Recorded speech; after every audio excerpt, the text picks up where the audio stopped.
Greetings. Welcome to my YouTube channel. My name is Mushtaq Memon, Professor Emeritus from Washington State University. Today's video is part 3 of the preputial injuries in the bull.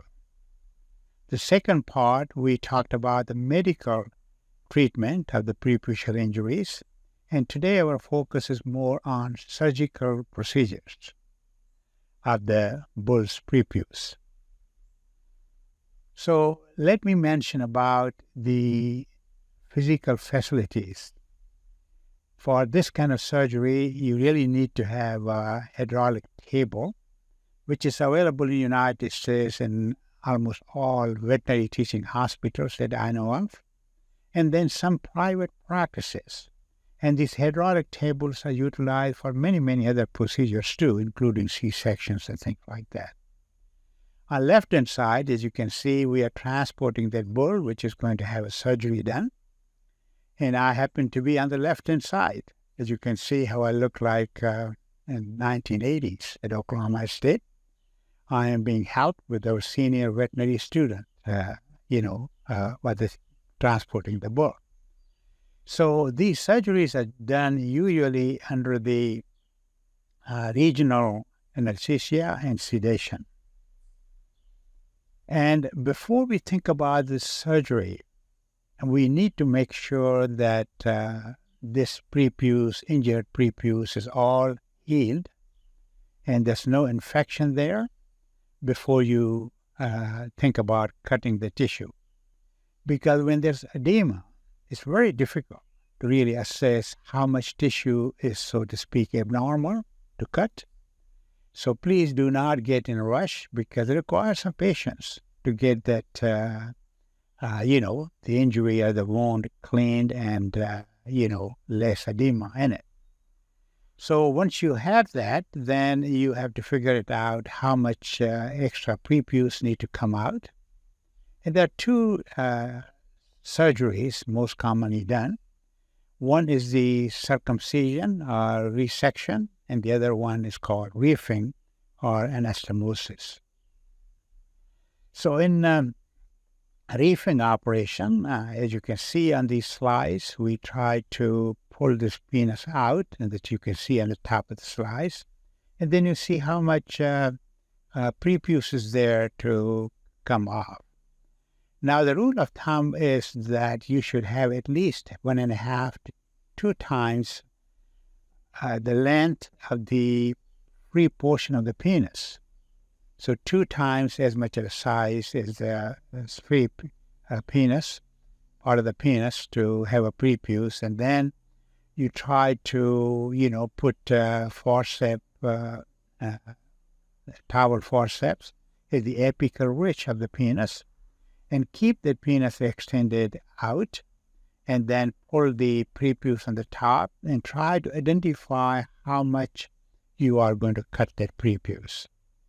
So the best way would be to put some marker sutures, or some people call it stitch sutures, that you can see I have identified here with those arrows on the top. And then you might make sure that you are also including the scar, which is healed old preputial injury, to take it off. And then, as you can see here, we have to apply a tourniquet to make sure that we have good control on the bleeding.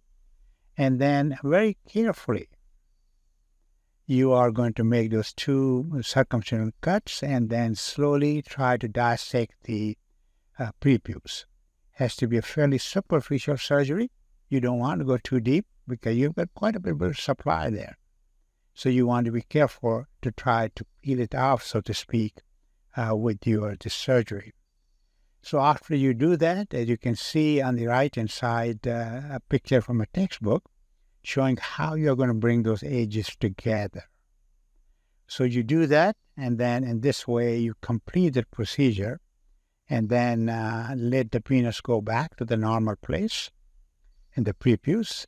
And then you put Penrose solid tubing, maybe 6 to 10 inches long, and then put a bandage on it. And the bandage should stay on at least for a week or so. and then obviously some sexual rest of 90 days or so. So the second procedure is the circumcision or resection. So here, all layers of the prepuce have to be amputated without pulling or extending the penis out that we did in the prior reefing surgery. So here again, regardless which procedure we use, I just can't emphasize enough the medical treatment of the decrease of the edema and the infection before you start making this amputation. And as you can see, starting from the left-hand side, the first picture, how we have put in, as I recall, is about 50 cc's of plastic syringe case in the prepuce, and then pull that prepuce out along with this syringe case with the power clamps in the second part. Then I put 4 stay sutures or marker sutures in the 4 sides of the prepuce, and then taking 1 quarter at a time, making a cut, suture it, second, third, and the fourth, and hopefully by the time you are done, you will have this picture that I'm showing here, the last one on right-hand side. So that will complete our process, and there are quite a few other details involved with it. But other thing which I was really curious at that time to see, it took some time as well as some money to do these surgeries. So I was curious to see how much the bull was. Now, keep in mind, in 1980s, we did not have any electronic medical records, so everything was done manually. So I sent these surveys to all these bull owners in both states, in Oklahoma and Louisiana state. At that time, I was employed in Louisiana. And I was looking at the seasonal variation. Come to find out, in that part of the country, summertime is from April to about August. So most of the bulls, almost half of them, were seen during that time. And then about 60% of those 172 bulls were from these 4 breeds: Beefmasters, Brahman, and Brangus breeds. And all of them have the zebu. Obviously, Brahman is a purebred zebu. And then the bull value, which I asked them, you could see here from $500 to $2,000, about half of those bulls worth that amount of money. Please keep in mind, this is 1980s.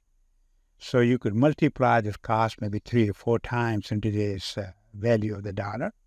And the highest bull was even $25,000 at that time. So I bet that bull cost, today maybe $100,000. And the treatment was sometime very, inexpensive. Maybe I would assume 1 day or so visit in the hospital, as little as $25 to $997. So I am, recommending here, if you are really interested in this topic, look it up at my, our team reference here from Oklahoma and Louisiana State, published in American Journal of Veterinary Medical Association in 1988. But things have not changed. Prepuce still gets hurt in the same way, and we do the surgery in the same way. But more updated information you see on Dr. Hopper and Dr. Wolf from Auburn University. The book published, Bovine Reproduction, has an outstanding chapter in it. And by the way, Auburn folks are the ones who were pioneers in these surgeries. So I would strongly recommend that you ought to look into that information. We have more videos to come on bovine reproduction. Until then, I wish you well. Take care. Bye-bye.